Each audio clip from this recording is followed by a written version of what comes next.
Nangis sinden kabeh nangis Cik lu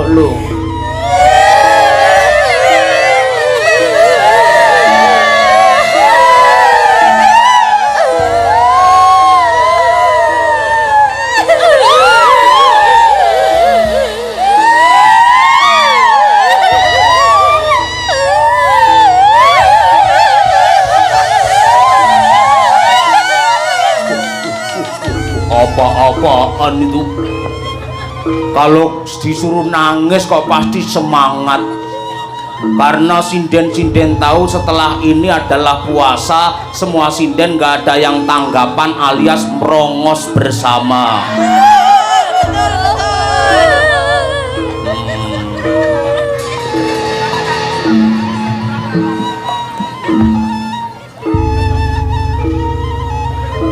Apa-apa ini, apa-apa ini, apa-apa ini, apa-apa ini, apa-apa ini, apa-apa ini. Kamu apa tidak tahu tentang kesehatan? Susu itu neng motor rabe. Itu 4 sehat 5 sempurna te ora apik karepmu piye? Oh, susu ki rape neng moto mergo apike neng dodo.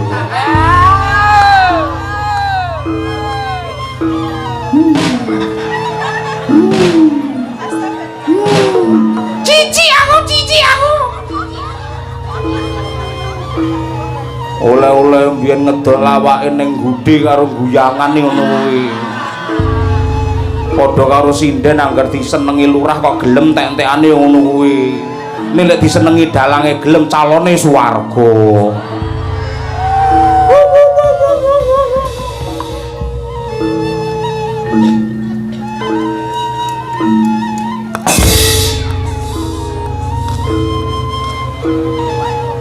Anana pace apa dikit nah apa dia apa dikitku apa tiku apa tikut kut kut apa teye nenduk anak teye apa titetena apa tia apa titeteku apa tito apa tikut kut kut apa teye. Saiki jajal karo ngadeg gerakmu ngono ki piye. Aku penasaran, aku ro ning TikTok tok ora trimo aku. Ben gerak apa ce nggih? Ah, kan dilo ya kan. Sing seneng ora penonton, bapakmu hiburane ya kuwi ngono. Hut. Anana pate apa titetena apa tia apa titeteku apa tito apa tikut kut kut apa teye. Anana apa? Wah iso boyokku malah pedhot ngono.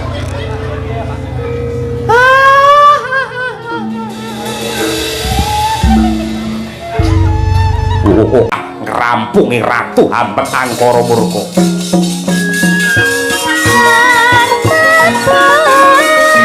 Monggo dipun penggalih, dipun rembang kanthi sae. Kula kinten sampun cekap angkara kula daya-daya Semar nyuwun pamit sinuwun.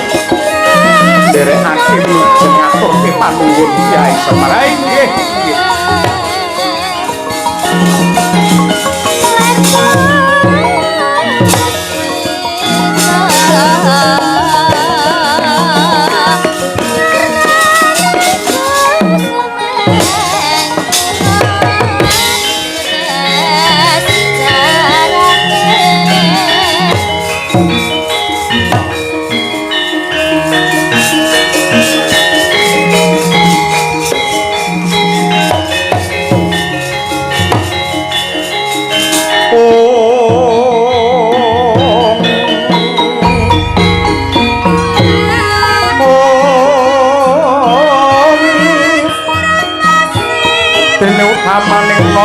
terbukti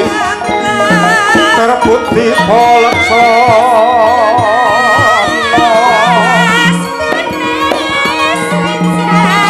terbukti mangkono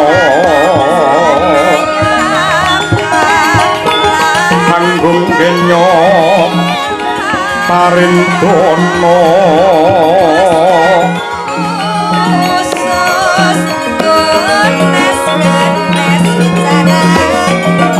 lilolek bawa iya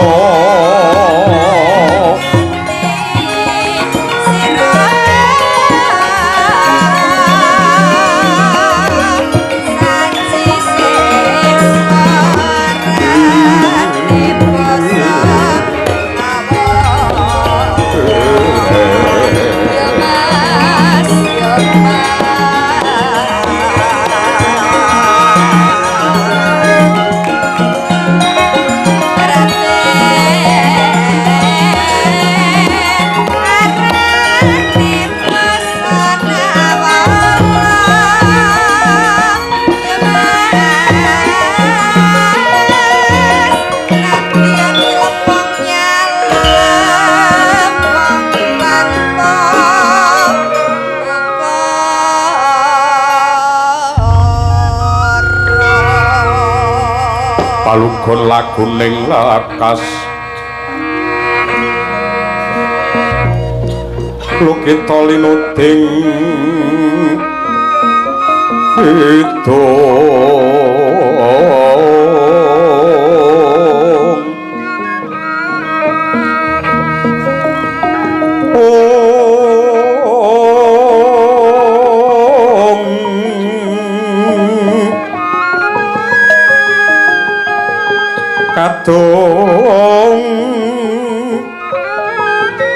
kadereng hamomor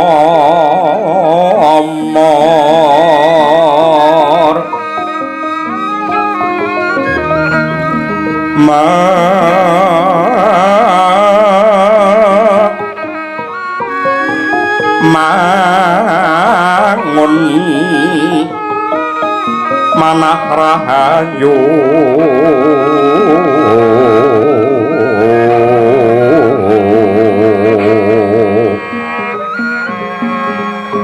haywana tan hagolong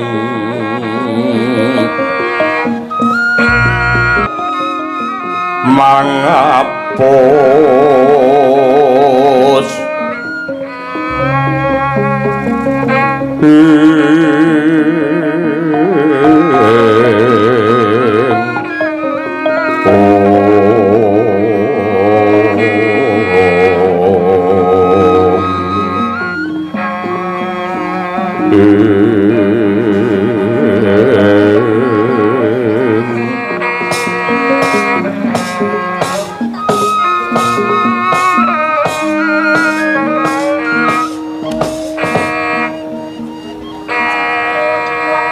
kawula nuwun sewu amit pasang kalimat tabi tinebening tulak manu demawaing tawan tuwan Sinun Prabu Puntadewa kula ingkang sopan wonten ngarsa paduka mboten langkung sembah pangabekti tandha pengaji aji konjo sandhap padha paduka Sinun Prabu Darma Kusuma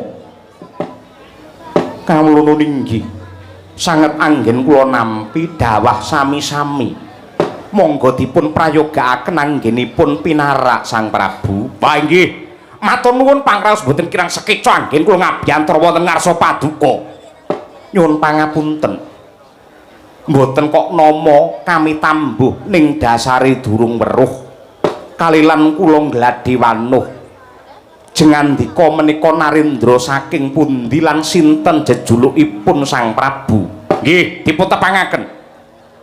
Wingking kula menika ratu saking negari Arga Bentar. Saking negari Arga Bentar dene jejuluk kula pun Prabu Hamsa. Prabu Hamsa kasinggihan. Lah lajeng wonten wigatos menapa kepareng rawuh wonten ing setinggil negari Ngamarta. Waladalah. Blokasuta blakotang terus terang kula gumun setahun jembleng serendeng ningali wewangunan enggal bangunan anyar negari Ngamarta ingkang endahipun kados mekaten. Dasaripun anggen kula sowan mriki nyarengi anggen paduka badhe ngawontenaken syukuran. Menika elok sanget, menika endah sanget, mila saged dipun wastani bilih negari Ngamarta menika saged nuwun sewu dipun sulapi dene wong sak donya. Amargi wewangunan ingkang asri, kahanan ingkang endah kados mekaten, dasaripun salebetipun syukuran dalu menika ndalah udane sampun tingkas, gelar wujudipun budaya luhur. Menika sae. Kula suwun saya sae melih langkung prayogi melih anggenipun gelar budaya mapan wonten sak ngajengipun kraton mapan wonten ing margi mriki mboten namung peresmian kemawon ning pendak taun kedah wayangan terus ngeten iki. Menika langkung sae, menika langkung prayogi amargi kula mangertos bilih wong sak Ngamarta niku sing sugih dhewe niku jenengan yen mung nanggap wayang niku pil niku mungah. Saestu. Nggih. Lajeng wonten malih ingkang badhe kadhawuhaken wonten menapa? Nuwun sewu. Sowan kula wonten setinggil Binatarata negari Ngamarta mriki yektosipun dipun utus dening sesembahan kula Narendra Agung ing Giribajra inggih ing Magoda sinuwun Prabu Jarasandha. Atur weninga sinuwun bilih palungguhan samangken negari Giribajra nembe ke Taman Pagebluk larang sandang pangan kathah para kawula ingkang nandhang saged bablas mati. Boten tumama wujudipun tamba menapa kemawon satemah para kawula ing Giribajra kathah ingkang sami nandhang kingkin. Lah manut pangandikanipun sinuwun Prabu Jarasandha negari Giribajra saged waluya jati temah mulya menawi saged amboyongi wujudipun Pustaka Jimat Kalimasada. Monggo lumahing jagat kurping langit boten wonten piyayi, boten wonten ratu ingkang kagungan wujudipun Kalimasada kejawi namung Narendra Agung Ngamarta paduka sinuwun Prabu Puntadewa. Mila saking menika sowan kula mriki dipun utus dening sesembahan kula Prabu Jarasandha supados nyuwun ngampil wujudipun Kalimasada. Yen pancen kedah nyewa sewane pinten, yen pancen dipun sade regine pinten, badhe kula bayar kenceng mboten utang mboten semaya. Ewadene kok ngantos mboten dipun ampilaken, mboten dipun sewakaken, mboten dipun sade, mboten dipun paringaken. Nuwun sewu, kula sowan mriki sampun dipun paringi purba wasesa. Menawi Kalimasada mboten paduka paringaken dumateng kula, mboten nganti kenthong subuh kraton mriki badhe rata padha bumi. Sagyat risang kapirangu rinangkul kinempit-kempit doh sangreknaning bawana nyosi tukang walang ati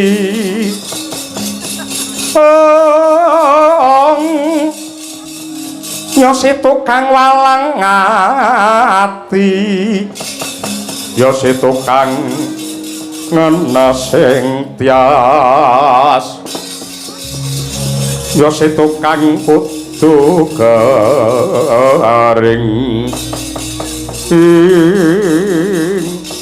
kadangipun Kakang Dimas Werkudara tanpa lidah sinambung banyu tinalang mestine siadi wis ndungkap apa sing dikersakake dening Prabu Amsa. Mula kang mangkono Yayi Purbawasesa ndak pasrahke marang Dimas Bratasena.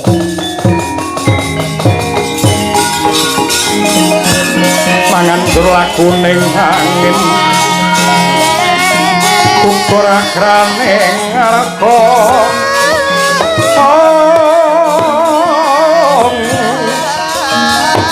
kura-kur nitoreh kiri-kiri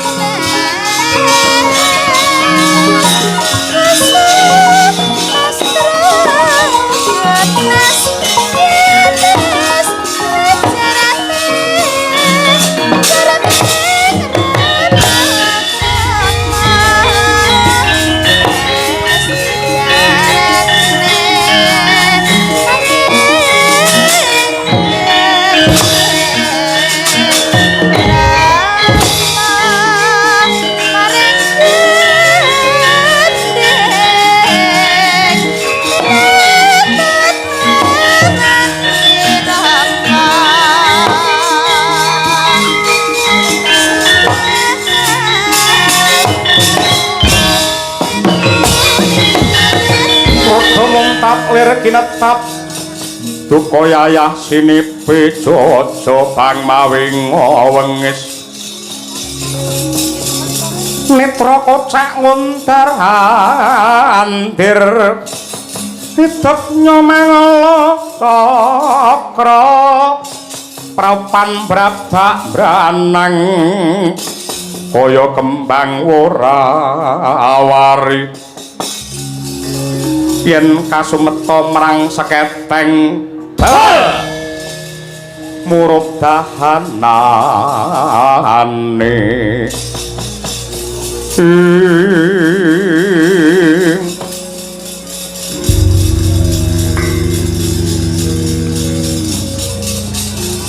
Prabu Hamsa jengandika sinten dimanuhake kadang panenggak Pandhawa satriya Jodipati Werkudara kang dadi aranku wonten wigatos menapa Raden apa bener kepara nyata tekamu rene bakale nuku anane jimat jamus Kalimasada yen pancen dipun sade badhe kula bayar kenceng yen pancen kaya mengkono tiwas kebeneran yektine sing gawa jimat Kalimasada ki dudu Puntadewa kakangku ning sing gawa ki Werkudara lah lajeng badhe dipun sade pinten yen pancen arep ndok tuku malah tiwas kebeneran merga Kalimasada wis pirang-pirang dina tak tawak-tawakake wong rene sing gelem dasare ora suwe meneh iki bakale poso aku nganggur mula Kalimasada tak dol pisan dina iki lah dipun sade pinten perkara rega aja dirembuk neng kene ning tenana ning Tapawates negara Ngamarta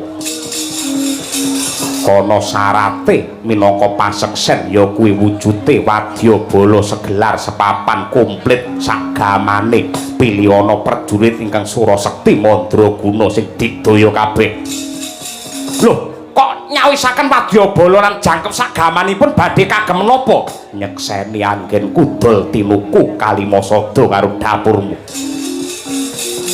sanesipun menapa syaratipun ya mung kuwi wae cawisna wadyabala sagamane jangkep namung niku ya mboten langkung sendika ngestakaken dawuh lajeng kula kepareng nyuwun pamit benjang menapa dina iki uga kowe mangkata kowe lunga kowe ngenten ana Tapawates negara Ngamarta siagakna wadyabalamu mengko genti tapak aku sing bakal nusul wah nggih yen tetelo kados mekaten mboten langkung ngaturaken panuwun sedaya para lenggah kaliyan kula nyuwun pamit saking ngarsa paduka muga-muga lepas paramu jembaro kuburmu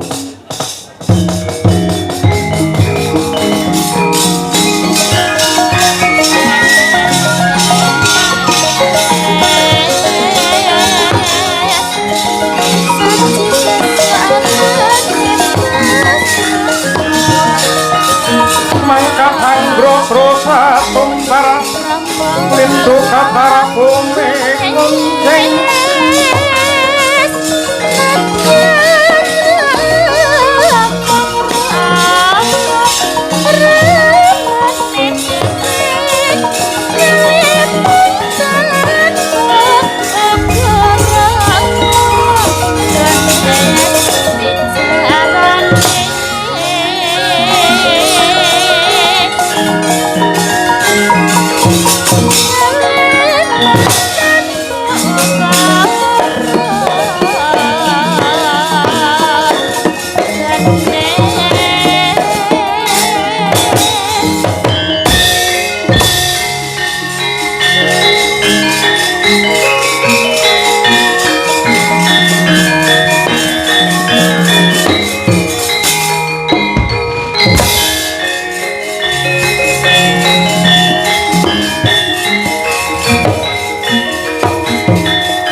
lewar ngawur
menika menawi kagungan gegayuhan ingkang luhur tartamtu jawata badhe paring colok pepadang.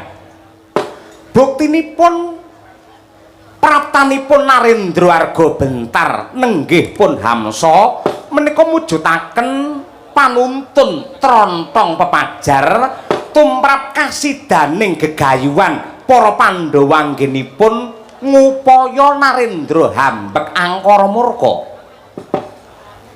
Nuwun sewu menapa Hamsa menika mangke ing badhe kinarya tumbal sesaji Raja Suya Kaka Prabu mboten, nanging ingkang ngutus dumateng Hamsa Narendra Giribajra pun Prabu Jarasandha.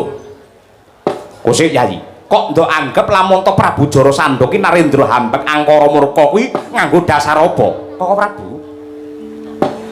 Prabu Jarasandha menika ngawontenaken sesaji Raja Ludra.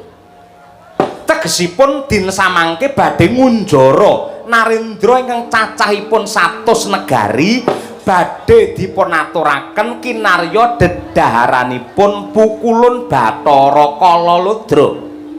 Lah, sawanipun Hamsa kala wau yektosipun badhe pados sisik melik gandeng Jarasandha sampun ngunjara Narendra cacah 97 namung kirang 3 ingkang dipun incer kinarya genep boten wonten sanes kejawi namung Ratu Ngamarta, Ndarawati miwah Ratu Mandura. Iki mau bake aku ya diincer. Inggih, waladalah tutu karepe dhewe. Nggih, mila saking menika. Werkudara, apa jlideng kakangku? Sadurunge ngrampungi Jarasandha ngibarate ngrubuhake wit kudu dipaprasi saka pange luwih dhisik. Hamsa kae rampung ana. Ora liwat ngestokake dawuhmu.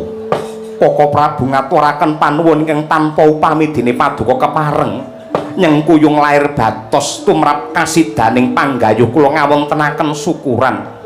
Mugi-mugi panyuwun kula lekasipun para Pandhawa ingkang kados mekaten saged kinarya kaca brenggala utawi patuladan tumraping jagat raya.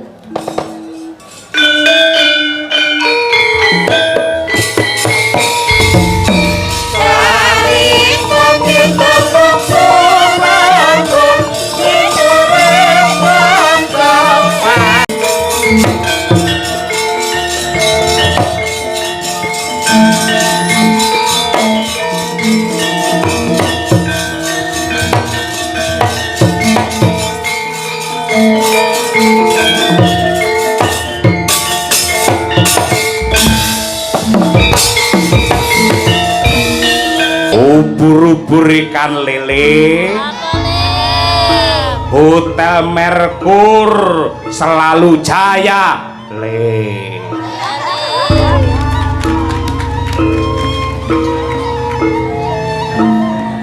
Anak rantan nggawa cengkeh, muga-muga sing nonton rezekine akeh. Anak rantan mlaku panas-panas, sing nonton muga-muga utange ndang lunas. Mangan bolu jerone ireng, sinden 8 meteng bareng.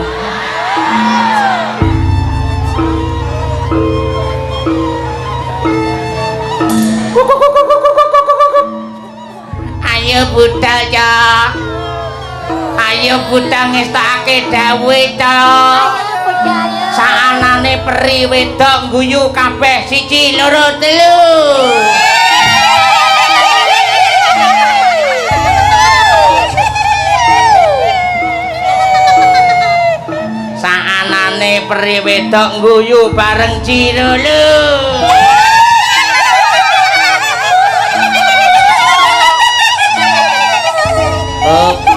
Saiki sing guyu mung siji peri sing cedhek karo dalange.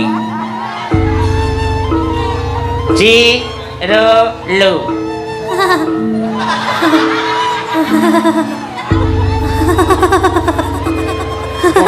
Kuwi peri apa wedhus?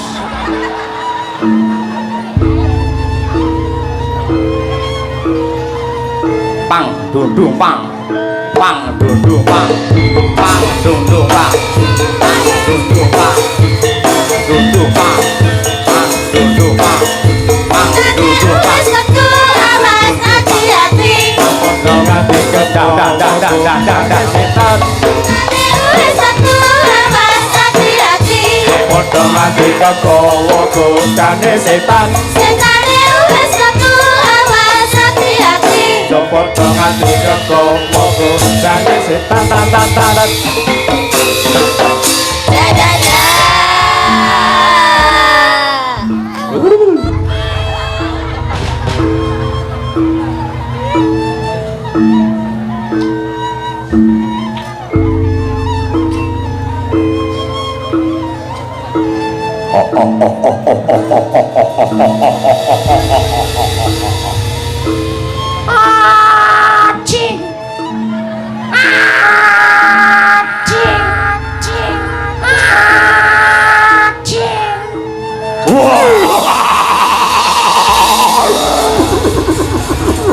Ayo para penonton. Leh mun nonton wayang kok nganti bar tak dongake tambah akeh rezekimu. Ning bar limbukan rik mule tak dongakne ndang rabi neh bojomu.